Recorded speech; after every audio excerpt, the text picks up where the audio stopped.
What up, On First family? Hope y'all enjoying y'all Saturday morning, y'all Saturday day. Man, tomorrow is Father's Day, y'all. Tomorrow is Father's Day. Hey, I try to make this appeal to everybody. And just, I'm here to really try to help one person down in life. I'm almost 60 years old, and I've been through a lot. Y'all know my battle with COVID and all of that. And so I'm here to try to just bring people together. I know I talk a lot of head, and I probably couldn't beat up a fly right now if I had to. But I do that because I think that's how I have to drive or draw some of you guys' attention just to give us a shot over here to get a positive message out. My positive message for today is I know a lot of us have issues with our parents, mainly our fathers.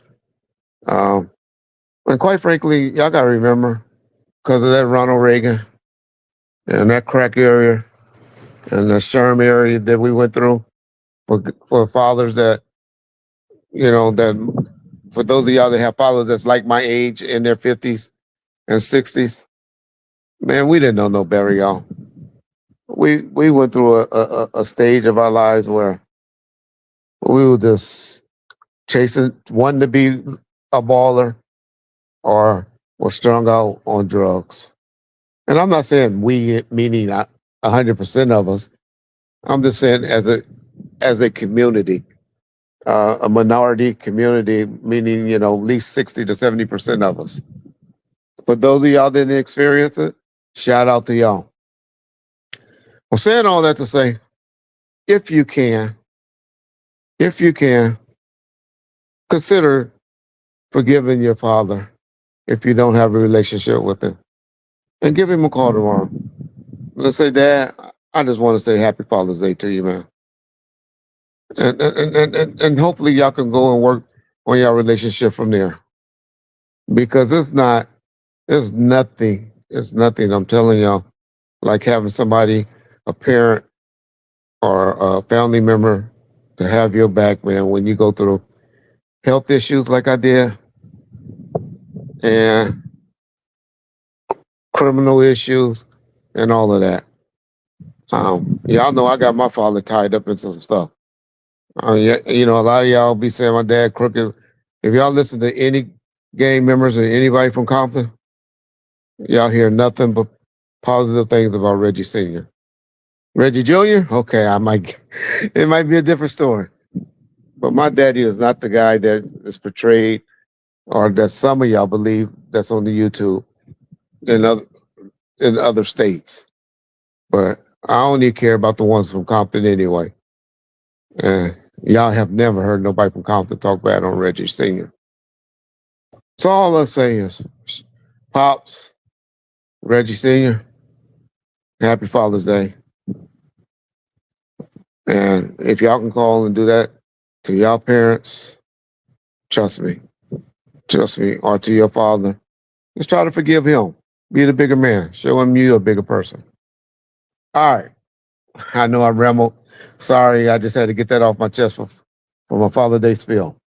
Um, you know what, John? Here's the police report that Dad and them said they got arrested for. It's not actually a police report.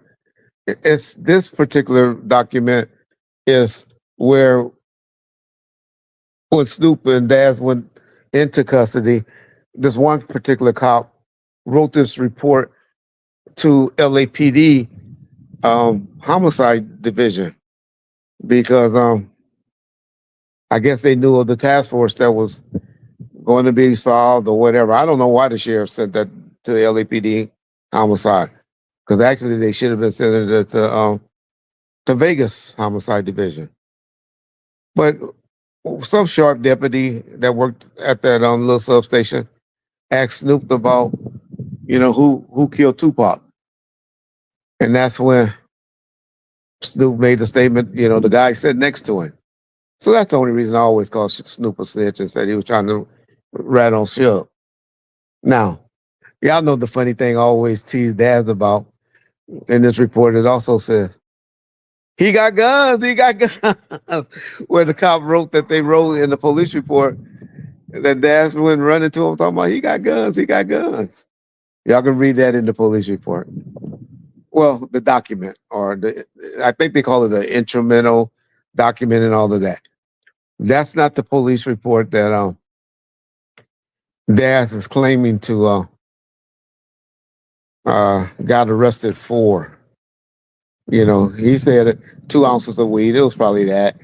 I know y'all might have heard us say, John, on this particular segment that I want to play, where the guy from, I think he did an interview with our boy Hold'em Court, where he said that the guy that they had a pound of weed.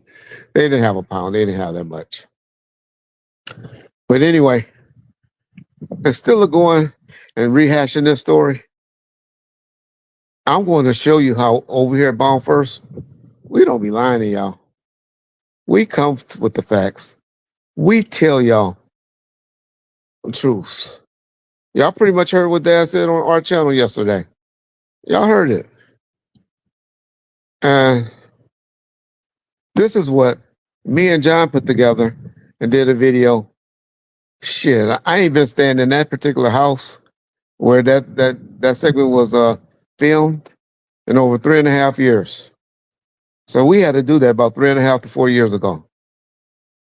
And so y'all watch this video, and this is the truth to what happened. If you or your child spent years growing up on social media and experienced serious mental health struggles, you should hear this.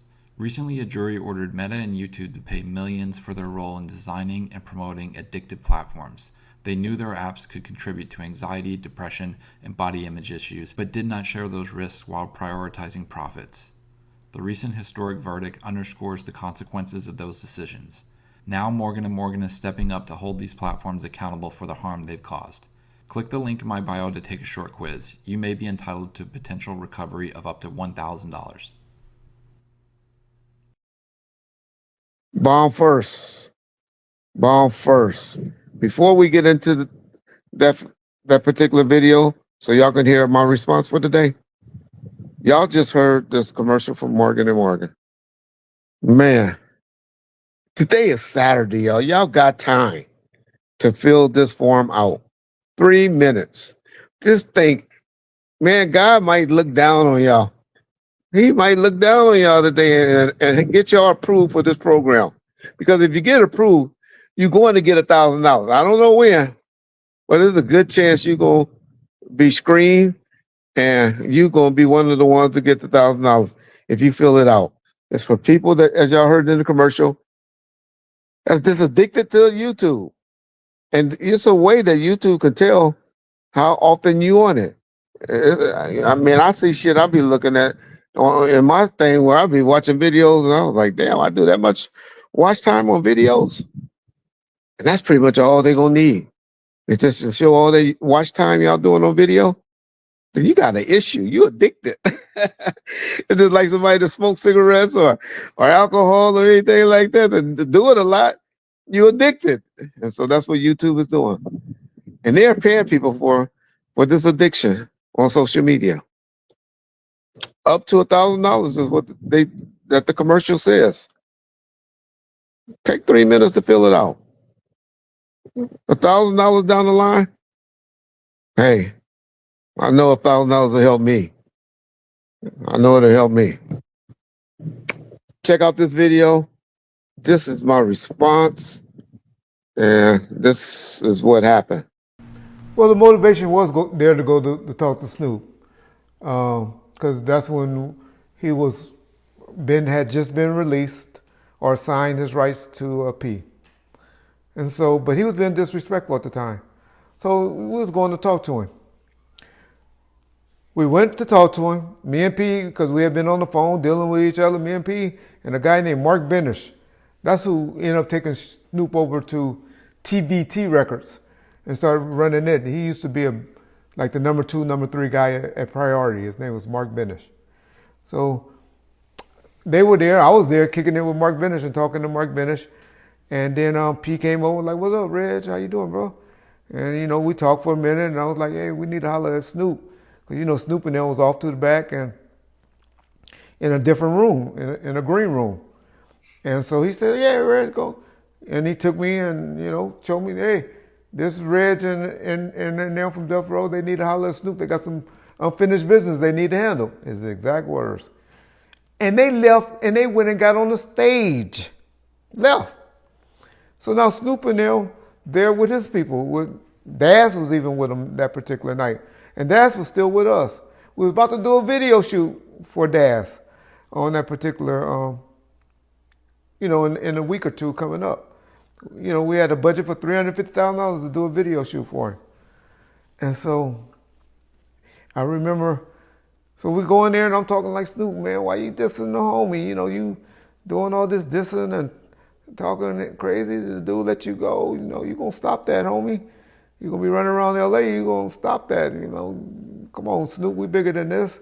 It's all good, And Snoop was like, "Yeah, fuck that nigga," or that nigga did something, or he said something crazy. I said, "What?" Never heard Snoop talk like that. But he was high and he thought he had all those, I guess, soldiers with him or whatever, but they had left. I don't think he realized they had left. They went and got on stage. And so, like, Snoop. So I said, "Trey, you hear what that nigga said? I told Trey, you better bomb on that nigga." And Trey bombed on him. Snoop took off and ran, as in his own statements, in the police report, the report, or whatever y'all want to call that document. Because we knew where y'all was stationed at. Not how the old boy explains it. He said we knew where they were stationed at, so we ran towards y'all in fear of our lives. Dad's hollering, "They have guns, they have guns. They got guns." We go chasing them, trying to get away from them. By then, people were scared from the running and stuff, and they hear like what they thought were gunshots. Now the whole auditorium, the Universal Theater, is emptying. But we in a green room in a back room. We went a different way. We went out through the audience. I was smart, I knew it. We went out and mingled up within the crowds. They the one came running backstage and ran out towards the police and all of that way. That's why we didn't get jacked, because we went out through the auditorium and went out that way. And so we ain't made no contact. The next time I talked to Master P was the next day. Him and Snoop called me on the phone. And we all three had a conversation on the telephone. I ain't seen no limit soldier, no police or anything on that particular night. It was only about 5 or 6 of us, and we got out of there with no problems. Only thing Master P was like, "Man, Reg," luckily it was towards the end of the show, "Man, you cost me a couple of $100,000, man." And he just jokingly said that, but he ain't never asked or saying, "Y'all gonna pay me back?" Because that's what we would have been hollering. "You niggas gonna pay us back our money. We lost out, But he ain't said nothing like that, P. P just said, "Man, Reg, we're gonna continue to have problems." And Snoop was on the phone. He said, "I got Snoop on the phone." And Snoop was like, "Reg, what's up? Every time we see each other, it's gonna be like this?" I was like, "No, Snoop, you was the one, being disrespectful and kept talking and all of that." And I said, "But it's all good. We were just coming to holler at you, Snoop." I don't even think I have spoken to Snoop since then, or anything to deal with Snoop, other than when he did something for me on the Relatives, with the Relatives album. And that was through other people. Bomb first. So, y'all heard it. I just like to say how Daz didn't exaggerate too much. Of course, he made himself super crip. That's Daz, But wasn't we about 90% in the ballpark with each other? So all those people be saying, "Reggie just be over there lying, Reggie be over there lying. How many things that y'all done heard, even when Suge got on the interviews, when other people calls, and the stories that y'all done pretty much heard, Neckbone, all these people, y'all done pretty much heard all these stories before. Where? Bomb first. Bomb first. Peace out. Enjoy your Saturday.